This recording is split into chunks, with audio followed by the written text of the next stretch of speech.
kita diberi nikmat kesehatan oleh Allah Subhanahu wa taala sehingga kita telah sama-sama melaksanakan tugas kita pada hari ini. Selawat dan salam untuk Nabi besar Muhammad SAW. Mudah-mudahan kita diberikan syafaat nantinya di Yaumul Mahsyar. Yang saya hormati Bapak Kepala Sekolah SD Negeri 14 Talamau. Selanjutnya yang saya hormati adalah Bapak Ibu Majelis Guru SD Negeri 14 Talamau.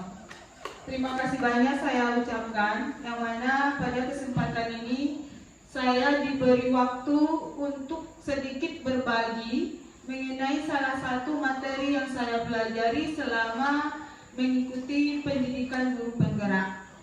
Materi yang akan saya bagikan pada hari ini yaitu mengenai disiplin positif atau budaya positif yang akan kita kembangkan di sekolah. Di sini pada budaya positif ini berkaitan dengan belajar siswa. Selama ini ada siswa beranggapan kalau yang namanya disiplin itu adalah sesuatu hal yang menakutkan. Paradigmanya selama ini, disiplin itu adalah hal yang menakutkan. Oleh sebab itu, terjadi perubahan paradigma yang namanya teori kontrol atau ilusi kontrol, yang mana di sini dahulu yang mengontrol murid itu adalah guru. Tetapi dengan adanya timbulnya budaya positif di sekolah, kontrol terhadap murid itu bukan lagi oleh guru. Murid diharapkan dapat mengontrol dirinya sendiri. Sikap yang ditunjukkan oleh murid itu adalah kontrol dari dirinya sendiri. Kemudian, kritikan yang diberikan kepada orang lain, kritikan yang kita berikan kepada siswa kita, itu akan membuat siswa kita merasa bersalah. Oleh sebab itu, perasaan bersalah itu memang akan dapat menguatkan karakter. Tetapi dalam pendidikan Indonesia kita bukan itu yang diminta. Diminta adalah siswa sendiri memiliki motivasi intrinsik. Dia memiliki motivasi sendiri bagaimana menciptakan budaya disiplin di dirinya. Kemudian lagi adanya anggapan bahwa semua penguatan positif ini akan efektif dan bermanfaat. Kemudian lagi ada hal yang juga paradigmanya selama ini kita sedikit salah mengapresiasinya, yaitu bahwa orang dewasa itu memiliki hak untuk memaksa. Kita tidak ada hak untuk memaksa siswa kita. Dia bertingkah laku itu merupakan hasil dari pembelajarannya selama ini. Jadi teori-teori inilah yang akan dirubah pada budaya, menciptakan budaya positif sekolah. Dalam teori kontrol, hal yang akan kita bangun itu, yang pertama yaitu kita berusaha memahami pandangan orang lain terhadap dunia. Kita berusaha memahami cara orang lain memandang dunia. Itu yang pertama. Yang kedua, setiap orang yang berperilaku itu memiliki tujuan. Perilaku yang diciptakan atau perilaku dari siswa kita itu adalah memiliki tujuan. Jika dia nakal, mungkin ada tujuan dari sikap nakalnya. Jika dia pendiam, mungkin ada tujuan dari sikap pendiamnya. Kemudian lagi, yang dapat mengontrol diri kita itu adalah kita sendiri. Jadi siswa bukan adalah kontrolnya guru. Siswa harus bisa mengontrol dirinya sendiri. Oleh sebab itu, kita tidak bisa mengontrol orang lain. Guru itu tidak bisa mengontrol perilaku siswa.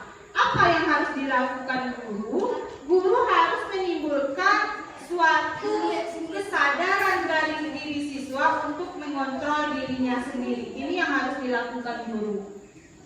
Kolaborasi dan konsensus ini akan menciptakan suatu pilihan-pilihan baru. Kita lanjutkan. Ini adalah di teori kontrol dari yang disampaikan oleh Dr. William Glasser, yang mana dalam teori kontrol ini disiplin belajar itu adalah hal yang kita gunakan untuk menggali potensi kita.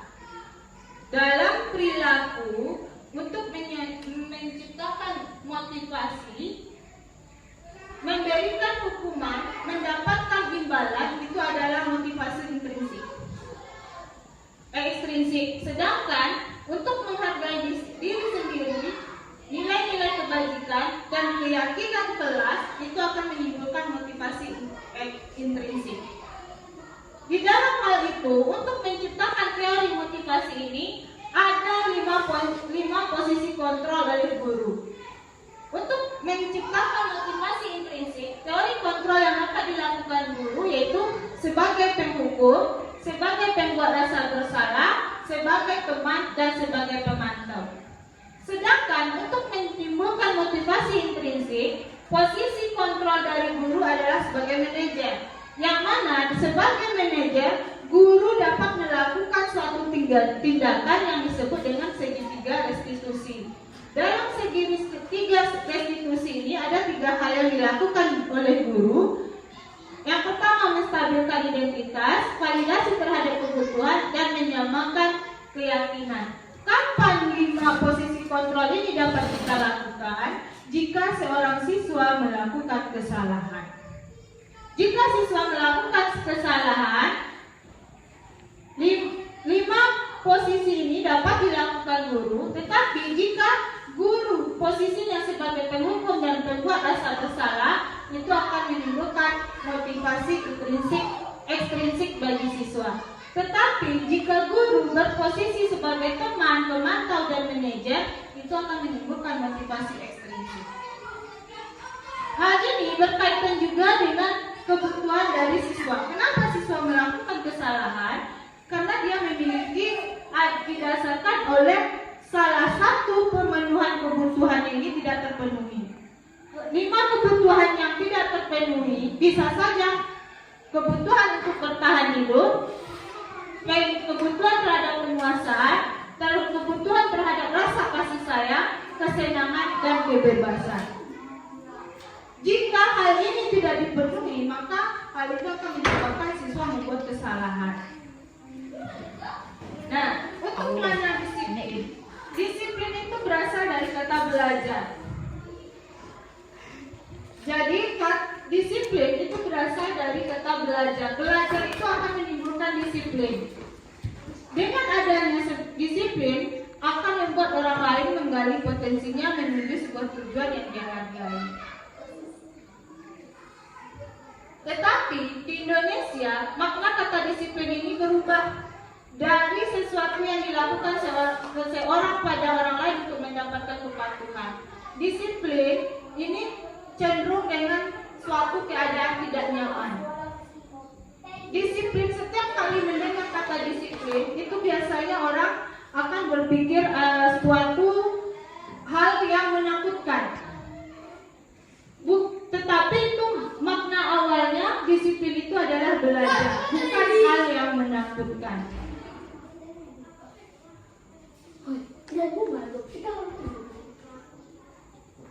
Menurut Ki Hajar Dewantara, Bapak pendidikan kita, yang saat ini kita mulai mengimplementasikan hasil pemikiran beliau kembali, merdeka itu artinya tidak terlepas dari perintah. Tetapi merdeka itu juga cakap untuk memimpin dirinya sendiri. Jadi ini kaitannya bagaimana menciptakan motivasi prinsip bagi dalam diri siswa untuk berperilaku positif.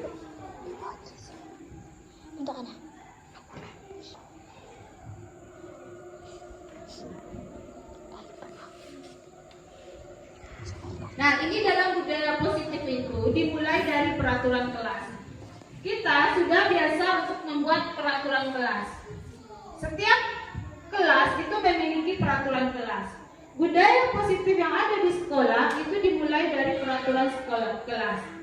Peraturan kelas sekarang kita tambah dengan keyakinan kelas. keyakinan kelas ini kita susun bersama siswa. Hal-hal apa yang akan kita laksanakan dalam pembelajaran sehingga siswa ini dapat belajar dengan tenang, dapat mengikuti semua peraturan tersebut. Hal itu harus berasal dari siswa. Dengan adanya keyakinan kelas akan menyebabkan menciptakan suatu lingkungan positif, dan dari lingkungan positif akan melebarkan menjadi budaya positif. Ini contoh beberapa kesepakatan kelas. Yang pertama yaitu datang tepat waktu dan mengucapkan salam. Itu contoh perbedaan keyakinan dengan peraturan. Kalau ini yang pertama itu bisa kita anggap sebuah peraturan. Tetapi kesepakatan di sini kita akan bersama murid menciptakan suatu persetujuan. Peraturannya datang tepat waktu mengucapkan salam. Itu peraturan, berasal dari peraturan. Kesepakatannya kami guru dan bisa kita apakan kalau keyakinannya kita akan berusaha tepat waktu. Contoh peraturan dengan keyakinan kelas ya. Peraturannya kita bikin, membuat atau mengembalikan buku ke tempatnya. Berarti keyakinan kelas yang kita timbulkan adalah tanggung jawab. Ada dilarang mengganggu orang lain, keyakinan kelasnya menghormati orang lain. Ini keyakinan kelas yang kita susun bersama murid itu akan berdampak nanti pada saat murid kita melakukan kesalahan.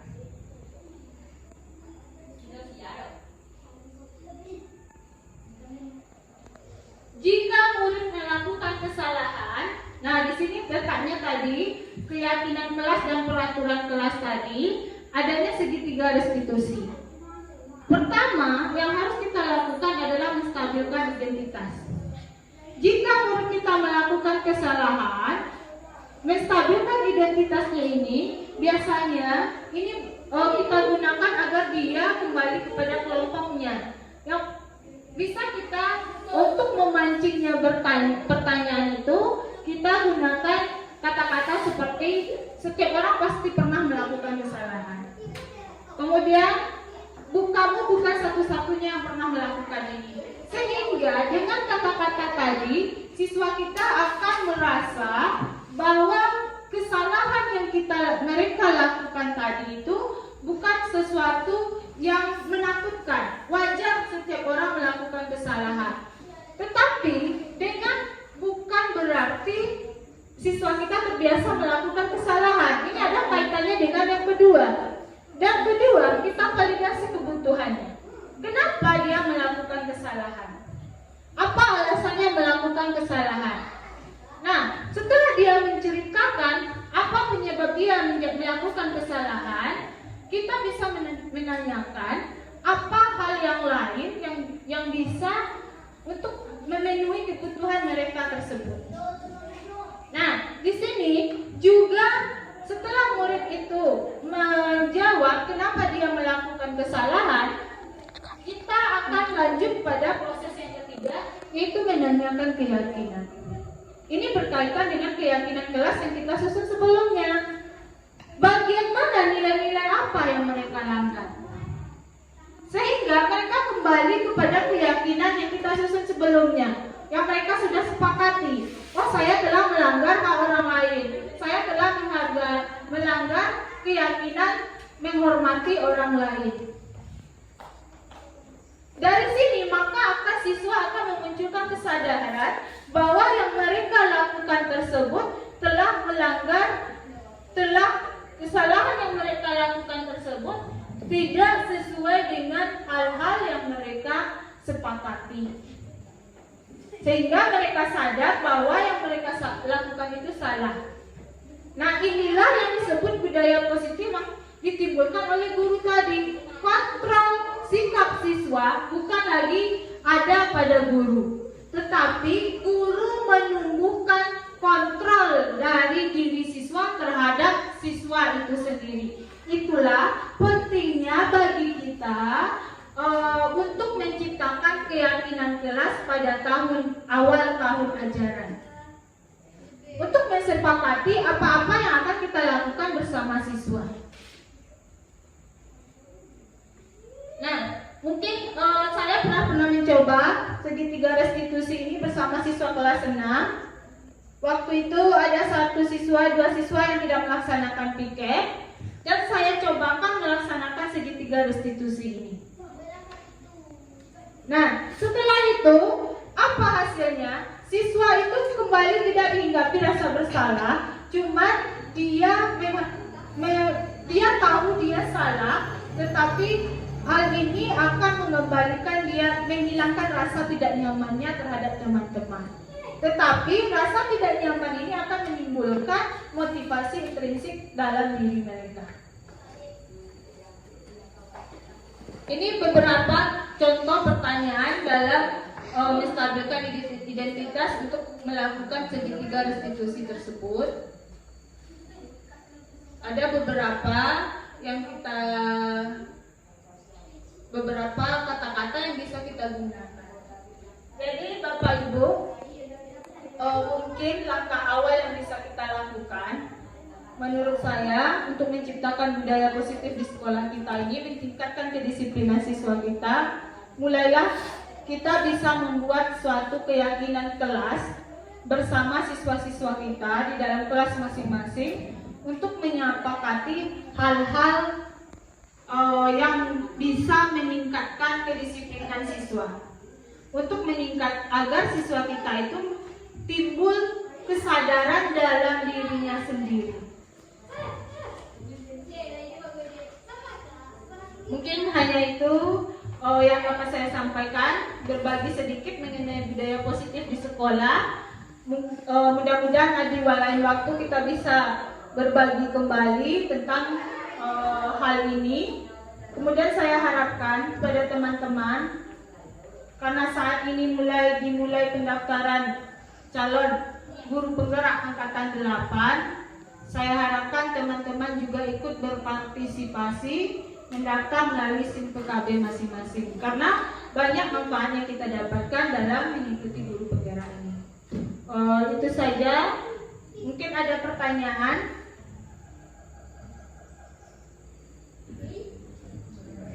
Jika tidak ada, kita tutup saja. Salah-salah kata saya mohon maaf. Wabillahi taufiq wal hidayah. Wassalamualaikum warahmatullahi wabarakatuh.